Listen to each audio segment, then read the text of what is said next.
राष्ट्रवादी युवक काँग्रेसच्या माध्यमातून सोलापूर शहरामध्ये 2 नंबर धंद्या संदर्भातला जो वसूलदारांनी जो सुळसुळा ह्या सोलापूर शहरामध्ये घातला गेलेला आहे, त्या विरोधामध्ये आज राष्ट्रवादी युवक काँग्रेसच्या माध्यमातून पोलीस आयुक्त एम राजकुमार व पोलीस उपायुक्त प्रीतम यावलकर सरांना भेटून या ठिकाणी निवेदन देण्यासाठी आम्ही आलो होतो। परंतु सोलापूर शहरामध्ये अवैध धंद्याच्या बाबतीमध्ये निवेदन देण्यासाठी गेल्यानंतर आयुक्त साहेबांनी नाराजी व्यक्त करत माझं या ठिकाणी निवेदन घेतलेलं नाहीये। नक्कीच येणाऱ्या काळामध्ये राष्ट्रवादी युवक काँग्रेसच्या माध्यमातून हे निवेदन नाकारण्याचं कारण मला अद्याप समजू शकलेलं नाहीये, कारण की मला त्यांच्या मनामध्ये नेमकी खंत काय आहे हे मला आतापर्यंत कळलेले नाहीये। कारण की मी नेहमी ह्या सोलापूर शहरामध्ये पोलीस आयुक्त एम राजकुमार साहेबांच्या वर्दीचा त्यांचा मी आदर करत आलेलो आहे।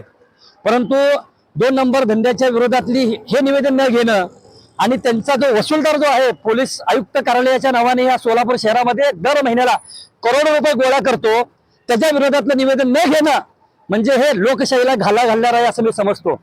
राष्ट्रवादी युवक काँग्रेसच्या माध्यमातून येत्या काळामध्ये सर्व पक्षीय सर्व संघटनेनं एकत्रित करून ह्या सोलापूर शहरामध्ये हॅशटॅग मुख्यमंत्री देवेंद्रजी फडणवीस साहेब यांची ही भूमिका अशा पद्धतीचा एक उपक्रम ह्या सोलापूर शहरामध्ये राबून संपूर्ण महाराष्ट्राला दाखवून देणार आहे या सोलापूर शहरामध्ये कशा पद्धतीने अवैध धंदे चालून त्याच्यामध्ये करोड रुपयाची माया त्या ठिकाणी घेतली जाते।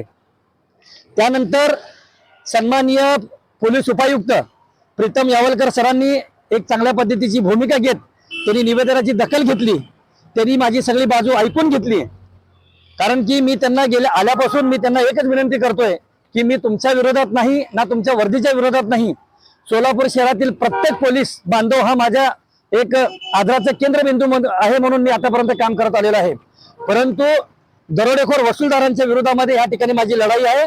मी 3 वसूलदारांची या ठिकाणी तक्रार केलेली आहे।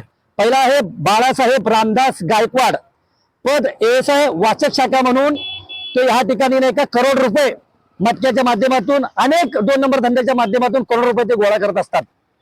दुसरी गोष्ट अशी की भागवत शिंदे हा हवालदार आहे, हा देखील परिमंडळ झोनच्या नावाच्या माध्यमातून दर महिन्याला पैसे गोळा करतो आणि त्याच पद्धतीने विजापूर नाका पोलीस स्टेशन या ठिकाणी देखील वसूलदार म्हणून त्या ठिकाणी काम करतो। राजू शिंदे म्हणून हा देखील परिमंडळाच्या नावाखाली त्या ठिकाणी 2 नंबर धंद्यांची वसुली करतो आणि सदर बाजार पोलीस स्टेशन मध्ये देखील त्या ठिकाणी दर महिन्याला वसुली करण्याचं काम करतो। आम्ही 2 नंबर धंद्याच्या विरोधात लढू नये, 2 नंबर धंद्यांना पाठबळ देणारे, त्यांना भांडवल देऊन व्याजाने पैसा देऊन भांडवल पुरवणारे आणि 2 नंबर धंदा रोजरासपणे चालू करण्याच्या विरोधात आम्ही लढू नये। मला काय या सोलापूर शहराच्या पोलिसांच्या बाबतीमध्ये मला आता संशय निर्माण होते, म्हणून माझी अजून देखील माननीय पोलीस आयुक्तांच्या बाबतीमध्ये आदराची भूमिका आहे। त्यांना जर गैरसमज झाला असेल आयुक्त साहेबांना, जर मी त्यांच्याकडे तक्रार दाखल केली नाही आणि मी डायरेक्ट पत्रकारांशी संवाद साधला, मी त्यांच्या मनापासून मी दिलगिरी व्यक्त करतो आणि येणाऱ्या काळामध्ये नक्कीच तुम्ही 2 नंबर धंद्याच्या वसूलदारांच्या बाबतीमध्ये एक चांगल्या पद्धतीची भूमिका घेऊन त्यांच्यावर कारवाई कराल। सगळ्यात मोठी शोकांतिका म्हटलं तर तत्कालीन पोलीस आयुक्तांनी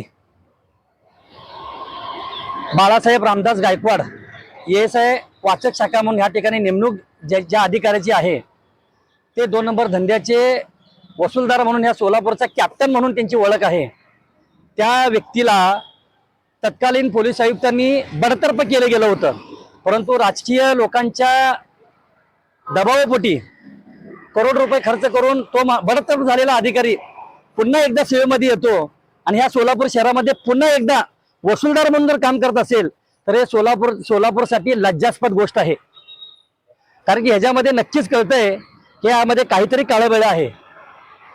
मार्केट यार्डामध्ये काम करणारा कामगार आहे आणि तो कामगाराकडे जर जवळजवळ 400-450 कोटी रुपयाची जर काळी माया जर त्यांनी जमवली असेल तर या सोलापूर शहराला कशा पद्धतीने लुटले गेले ह्याचं मृत्यूवंत उदाहरण म्हणजे बाळासाहेब रामदास गायकवाड एएसआय वाचक शाखा। आम्ही त्यांच्या विरोधात लढतोय। जर त्यांच्या विरोधात लढत असताना जर अशा लोकांच्या विरोधात जर पोलीस प्रशासन न्याय देत नसेल आणि त्या ठिकाणी देखील माझ्या विरोधामध्ये राजकारण करत असतील तर मला येणाऱ्या काळामध्ये राष्ट्रवादी युवक काँग्रेसच्या माध्यमातून मंत्रालयासमोर मला नाही का त्या ठिकाणी बॅनरबाजी करावं लागेल आणि आझाद मैदानावर मला आंदोलन करावं लागेल.